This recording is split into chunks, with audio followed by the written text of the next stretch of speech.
사무엘상 26장 13절부터 25절까지 읽겠습니다. 이에 다윗이 건너편으로 가서 멀리 산 꼭대기에 서니 거리가 멀더라. 다윗이 백성과 넬의 아들 아브넬을 대하여 외쳐 이르되 아브넬아 너는 대답하지 아니하느냐 하니 아브넬이 대답하여 이르되 왕을 부르는 너는 누구냐 하더라. 다윗이 아브넬에게 이르되 내가 용사가 아니냐? 이스라엘 가운데에 너 같은 자가 누구냐? 그러한데 네가 어찌하여 내 주 왕을 보호하지 아니하느냐? 백성 가운데 한 사람이 내 주 왕을 죽이려고 들어갔었느니라. 내가 행한 이 일이 옳지 못하도다. 여호와께서 살아계심을 두고 맹세하노니 여호와의 기름 부음 받은 너희 주를 보호하지 아니하였으니 너희는 마땅히 죽을 자이니라. 이제 왕의 창과 왕의 머리 곁에 있던 무리병이 어디 있나 보라 하니 사울이 다윗의 음성을 알아듣고 이르되 내 아들 다윗아 이것이 내 음성이냐 하는지라. 다윗이 이르되 내 주 왕이여 내 음성이니이다 하고 또 이르되 내 주는 어찌하여 주의 종을 쫓으시나이까. 내가 무엇을 하였으며 내 손에 무슨 악이 있나이까. 원하건대 내 주 왕은 이제 종의 말을 들으소서. 만일 왕을 충동시켜 나를 해하려 하는 이가 여호와시면 여호와께서는 제물을 받으시기를 원하나이다마는 만일 사람들이면 그들이 여호와 앞에 저주를 받으리니 이는 그들이 이르기를 너는 가서 다른 신들을 섬기라 하고 오늘 나를 쫓아내어 여호와의 기업에 참여하지 못하게 함이니이다. 그런즉 청하건대 여호와 앞에서 먼 이곳에서 이제 나의 피가 땅에 흐르지 말게 하옵소서. 이는 산에서 메추라기를 사냥하는 자와 같이 이스라엘 왕이 한 벼룩을 수색하러 나오셨음이니이다. 사울이 이르되 내가 범죄하였도다. 내 아들 다윗아 돌아오라. 내가 오늘 내 생명을 귀하게 여겼은즉 내가 다시는 너를 해하려 하지 아니하리라. 내가 어리석은 일을 하였으니 대단히 잘못되었도다 하는지라. 다윗이 대답하여 이르되 왕은 창을 보소서. 한 소년을 보내어 가져가게 하소서. 여호와께서 사람에게 그의 공의와 신실을 따라 갚으시리니 이는 여호와께서 오늘 왕을 내 손에 넘기셨으되 나는 손을 들어 여호와의 기름 부음 받은 자 치기를 원하지 아니하였습니다. 오늘 왕의 생명을 내가 중히 여긴 것 같이 내 생명을 여호와께서 중히 여기셔서 모든 환난에서 나를 구하여 내시기를 바라나이다 하니라. 사울이 다윗에게 이르되 내 아들 다윗아 내게 복이 있을지로다. 내가 큰 일을 행하겠고 반드시 승리를 얻으리라 하니라. 다윗은 자기 길로 가고 사울은 자기 곳으로 돌아가니라. 아멘. 반드시 승리를 얻으리라 제목으로 말씀을 드리겠습니다. 어떤 성경을 이렇게 보실 때 여러 가지 관점에 따라서 보실 수 있지만 특별히 오늘은 등장인물을 중심으로 해서 그 사람이 어떻게 생각하고 있느냐에 따라서 우리가 또 깨닫고 또 교훈을 얻고자 합니다. 첫 번째는 아브넬입니다. 이 아브넬이라는 사람은 군사령관이었습니다. 완전히 지금 우리나라로 치면 국방부 장관과 같은 그러한 위치에 있는 사람. 항상 또 경호실장과 같은 사람. 대통령을 옆에서 보좌하면서 곁에서 항상 지켜주는 그런 사람입니다. 그런데 이 아브넬이 사울이 자고 있을 때 해야 될 일은 뭐죠? 곁에서 자지 않고 지켜줘야 됩니다. 깨어있어야 됩니다. 자기 직무는 깨어있어야 됩니다. 나중에 사무엘 하가 가서 이 아브넬의 모습이 나오게 되는데 마지막에 자기 그 사울의 아들이 또 하나 있는데 그 아들을 왕으로 세워놓고 이 아브넬이 자기가 왕 노릇을 합니다. 자기의 본분을 제대로 깨닫지 못하는 사람이에요. 그러다가 결국은 자기 그 사람도 죽여버리고 자기가 다시 다윗에게 항복하고 다윗에게 붙었다가 결국은 이 다윗의 신복에 의해서 또 이 사람은 나중에 죽게 됩니다. 자기의 욕심, 자기 자신을 위해서 일하는 사람이에요. 대표적으로 보면. 근데 아브넬이 자기가 해야 할 일은 사울을 지켜야 되는 사람. 어떤 일이 있어도 사울을 해를 당하지 않도록 해야 되는데, 이 어느 국가이든지 간에 이런 국방력을 가지고 있는 이 무력을 행사할 수 있는 사람들이 잘못 다루면 그 사람들이 큰 화가 되기도 하고, 또 그 사람들을 통해서 자기가 모든 신변을 좌우 지킬 수 있는 그런 상황이죠. 사람을 믿을 수는 없는 거잖아요. 하나님께서 그 사람을 인도해 주셔야 아마 될 수가 있습니다. 야브넬이 잤습니다. 같이 자버린 거죠. 임금과 왕과 함께 자버려서 이 다윗이 그를 책망을 합니다. 네가 어찌 내 주 왕을 보호하지 아니하느냐? 응? 백성 가운데 한 사람이 내 주 왕을 죽이러 들어갔는데 너는 여호와의 기름 부음 받은 너의 주를 보호하지 아니하였으니 너는 마땅히 죽을 자이니라. 그렇게 지는 그 결과가 그런 모습으로 가는 겁니다. 자기가 해야 할 일들, 목사가 해야 할 일, 장로가 해야 할 일, 권사가 해야 할 일, 집사가 해야 할 일, 이 할 일들이 있다. 그 직무를 잘 해나갈 때 하나님으로부터 인정받고 또 사람들로부터도 인정받고 칭찬 듣게 되는 거죠. 지 할 일 안 하고 남의 일에 관여를 해서는 안 된다. 자기 자신의 일을 잘 챙겨야 되겠다.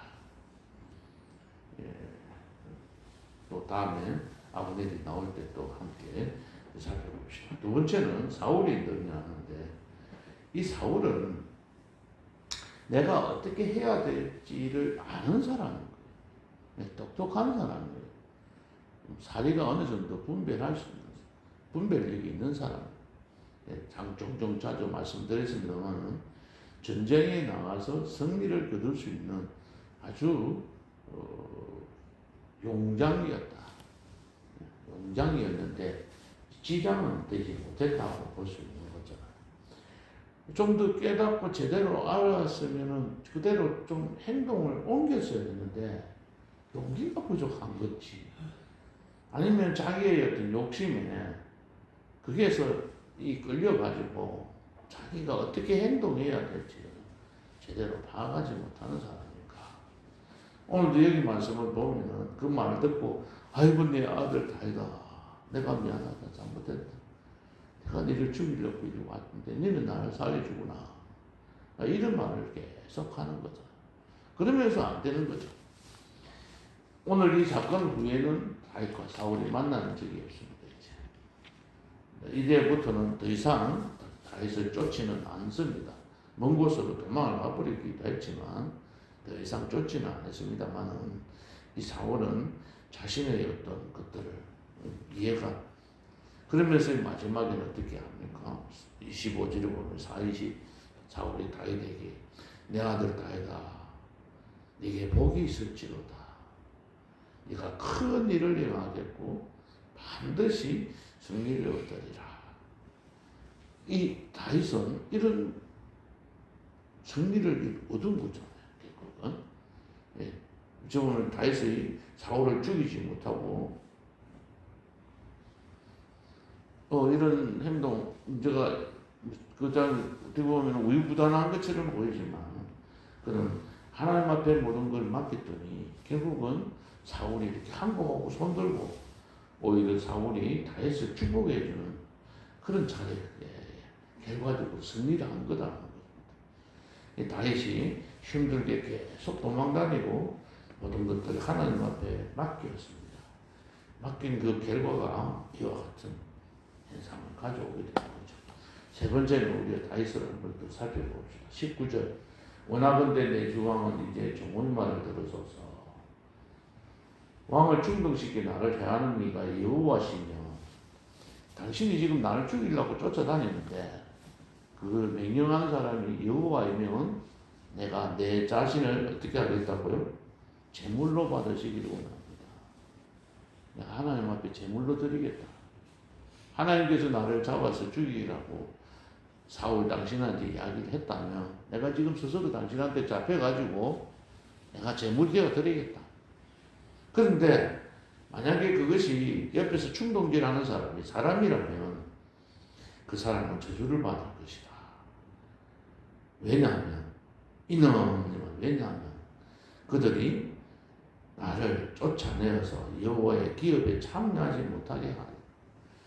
나를 쫓아내어가지고 하나님께서 주신 기업인 거죠. 이분은 지금 사무엘이 기름 부어서 이스라엘 왕으로 삼으시기에 기름 부은 자예요. 근데 이 쫓아내가지고 예수 안 믿고로 만들었어. 다른 신들을 섬기게 만들어가지고 그래갖고 나를 쫓아내고 그래서 나를 기업에 참여하지 못하게 하려고 하고 있다. 이 본 관점이 사고랑은 전혀 다릅니다. 지도자가 이런 관점을, 이런 생각을 갖고 살아요. 그리고 24절. 오늘 왕의 생명을 내가 중히 여긴 것 같이 내 생명을 여호와께서 중히 여기셔서 모든 환난에서 나를 구하여 내시기를 바라나이다 하고 하나님 앞에 기도하고 하나님께서 해결해 주시기를 간구하고 기도한 거예요. 그 결과가 어떻게 되었습니까? 다윗은 자기 길로 가고 사울은 자기 곳으로 돌아가니라. 이게 축복인 거예요. 네, 다른 게 막 떨어져 물질적으로 막 무기가 더 많이 오고 전리품이 더 많이 와서 내가 잘 살게 된 것이 아니고 사울은 자기 길로 가고 다윗도 자기 곳으로 가고 그렇게 해서 더 이상 전쟁이 일어나지 않게 되는 그것이 참된 승리란 말이에요. 싸워서 한 사람을 죽여야 되고 싸워서 한 사람을 무너뜨려야 되고 싸워서 상대방을 굴복시켜야 승리하는 것이 아니라 각자의 길로 가서 자기의 일을 하게 되는 그것이 승리하는 거예요. 승리의 관점을 우리가 생각하고 따로 생각해야 그 생각을 갖지 않으면 예수를 믿어도 마음에 불만이 생길 수 있고 마음이 흡족하지를 못해요. 우리가 무엇을 원하는지 무엇이 우리에게 축복인지 거기에 대한 것들 생각을 우리가 좀 더 고쳐서 먹으면 예수 믿는 게 더 재미가 있어지고 더 기쁨이 넘치게 되고 내 마음에 평강이 오게 되는 거죠. 계속 제가 말씀드리는 것은 의와 평강과 신앙입니다. 우리가 꼭 추구해야 될 것의 그 목표는 아까 무엇을 추구해야 되느냐? 의와 평강과 신앙입니다. 이것을 가진 사람들은 하나님을 기쁘시게 하고 사람들에게 칭찬을 듣게 되는 거잖아요. 그게 우리가 추구해야 될 목표. 오늘 아침에 기도 드리기 전에 말씀드렸듯이 이 육하 원칙에 대한 답을 우리 스스로 내리시면서 그 정도 되잖아요. 믿음의 신앙의 계율도 그 정도 되니까 이 답을 찾아보십시오. 뭐가 해야 됩니까? 언제 해야 됩니까? 할 수 있습니까? 어떻게 해야 됩니까? 말씀대로 말씀에 의지해서 왜 해야 됩니까? 무엇을 이루어야 됩니까? 백년과 희락을 이루어 가야 됩니다. 이것들을 잘 생각해 보시면 거기에 대한 답들을 대로 우리가 살아가는 성공하는 사람이 될 수가 있다. 그런 말씀을 묵상하시면서 오늘 하루도 승리하는 하루 되시기를 예수님 이름으로 축복합니다.